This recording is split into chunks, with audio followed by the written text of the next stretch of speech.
So many countries have their own lake monster law, even when they're miles apart and speak different languages. Legends like this have been around for thousands of years, long before the internet or planes. The Loch Ness Monster from Scotland, the most famous lake monster in the world. Descriptions range from a long-necked plesiosaur-like reptile to a giant eel. The first recorded sighting dates back to 565 AD. It became famous in the 1930s. The Ogopogo from Canada. It is often described as a dark serpent-like creature up to 50 feet long.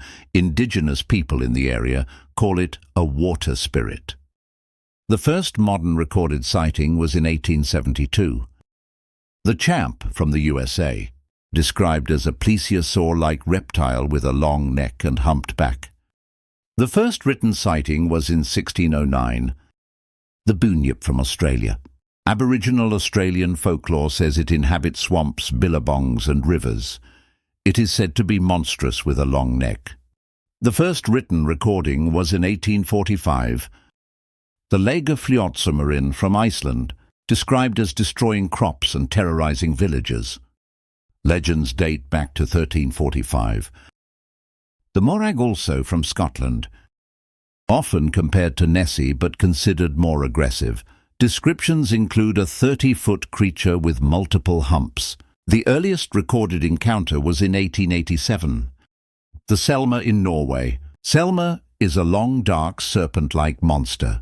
Sightings often involve visible humps moving across the lake's surface. The first official report dates to 1750. The Issei from Japan. This legendary monster is described as a giant, dark, dinosaur-like creature. It shows up in local folklore as a shape-shifting spirit. The first modern sighting was in 1961.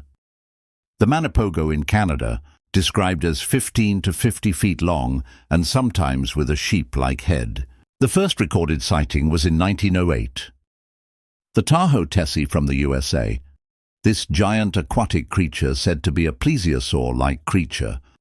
Local Washoe and Paiute tribes have legends about a giant serpent, but the first modern sighting dates to 1970. The Brosno dragon from Russia. This is a massive dragon-like beast.